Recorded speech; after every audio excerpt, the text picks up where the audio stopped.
নির্বাচন যত আসবে, তৃণমূল যত জনবিচ্ছিন্ন হবে, যত জনগণের থেকে দূরে সরে যাবে, তৃণমূল যত জনবিরোধী হবে, তত বিজেপি কার্যকর্তাদের ওপর হামলা মামলা চলবে।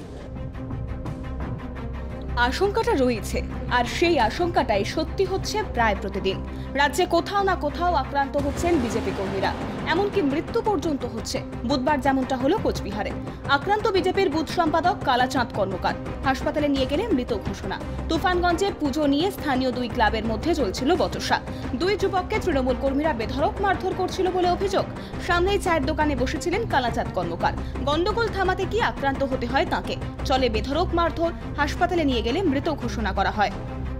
বাবা ওখানে আবার গেছে দোকান থেকে, মানে মুড়ি মারতেছে, মুড়ি মারার মধ্যে ওখানে সারাইতে গেছে, বাবা পড়ে রয়েছে মারধর করে।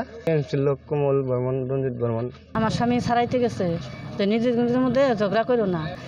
আইসা দেখি আমার স্বামী লকডাউনে রয়েছে, জল ঢালতেছে, নামালি এরকম হয়েছে। আমি প্রথমে দেখলাম যে ওইখানে মারামারি হচ্ছে, একটা ছেলেকে ধরে মারতেছে, ভাসুর দৌড়ে গেছে আগাইতে। আগানোর পরে আমার ভাসুরকেই মানে সেই মার দিছে।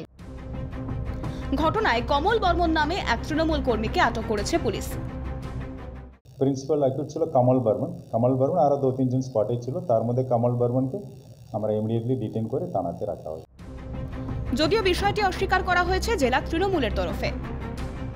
এবং বিজেপি ইচ্ছাকৃতভাবে এটা রং দেওয়ার চেষ্টা করছে। দুই ক্লাবের গণ্ডগোলতে কি কোথায় কি মারামারি হয়েছে, পূজা উপলক্ষে মারামারি হয়েছে, তৃণমূল তো কোনো এর মধ্যে যুক্ত না। বিজেপি কর্মীর মৃত্যুর ঘটনায় তীব্র ধিক্কার জানানো হয়েছে দলীয় নেতৃত্বের তরফে। এই ঘটনার তীব্র নিন্দা জানাচ্ছি। গণতান্ত্রিকভাবে আপনাদের মাধ্যমে আমরা প্রশাসনের কাছে দাবি জানাচ্ছি যে যারা প্রত্যক্ষ এবং পরোক্ষভাবে এই ঘটনার সঙ্গে যুক্ত, তাদের যেন কঠোর থেকে কঠোরতম শাস্তির ব্যবস্থা করা হয়, নইলে আমরা এই আন্দোলন আমরা চালিয়ে যাব। कूच बिहार में आज हमारे एक पोलिंग बूथ के कार्यकर्ता की हत्या कर दी पीट कर। और सबसे बड़ी बात यह है कि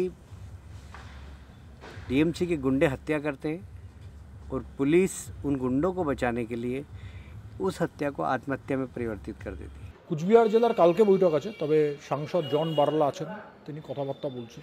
প্রত্যেক দিন বিজেপির একজন কার্যকর্তার খুন হবে আর মামলা বিজেপি কর্মীদের বিরুদ্ধে করা হবে, এটা বাংলার রেগুলার ফিচার হয়ে দাঁড়িয়েছে। মানে এটা কি আমরা ধরে নেব কি সরকারের উপর থেকে ওনার নিয়ন্ত্রণটা শেষ হয়ে গেছে? এখন ভাইপোই নিয়ন্ত্রণ চালাচ্ছে, যে খুনের রাজনীতি, গুন্ডাগর্দি রাজনীতি, পুলিশের রাজনীতি, দলদাসের রাজনীতি এই জায়গা বাংলাকে নিয়ে চলে গেছে। এবং আমরা বৃহত্তর আন্দোলনে সামিল হব। আমরা তুফানগঞ্জ বিধানসভায় কালকেই বন্ধ, 12 ঘন্টার বন্ধ পালিত করব। সারা কুচবিহার জেলা জুড়ে বিজেপি কর্মীরা আক্রান্ত হচ্ছে, তাদের বাড়িঘর ভাঙানো হচ্ছে, তাদের মিথ্যা কেসে ফাঁসিয়ে দেওয়া হচ্ছে। বারংবার আমরা প্রশাসনের দ্বারস্থ হয়েছি, কেস করেছি, তার কোনো রকম প্রশাসন নির্বিকার। কেন বারবার বিজেপি কর্মীদের ওপর ঘটছে হামলার ঘটনা? কেন যাচ্ছে দলীয় কার্যকর্তাদের প্রাণ? শাসক শিবিরের তরফ থেকে সাফাই দেওয়ায় হ্রাস নেই। প্রত্যেকটি ক্ষেত্রেই অভিযুক্ত তৃণমূল, অথচ দায় চাপানো হচ্ছে বিজেপির ওপর। নির্বাচনের আগে বাংলার সন্ত্রাসের আবহ তৈরি করে কি ভোটকে প্রভাবিত করার প্রস্তুতি পুরো দমে শুরু করে দিয়েছে শাসকরা? এমনটাই বলছেন অনেকে। বিজেপির যেটা অভিযোগ যে বিজেপির বুথ সম্পাদককে কিন্তু পিটিয়ে মেরেই খুন করা হয়েছে, আর এরপরেই এলাকায় কিন্তু একটা বিজেপি কর্মীদের মধ্যে কিন্তু ক্ষোভের বাতাবরণ তৈরি হয়েছে। কোচবিহার থেকে শশীকেশ রায়, কলকাতা টেলিভিশন নেটওয়ার্ক।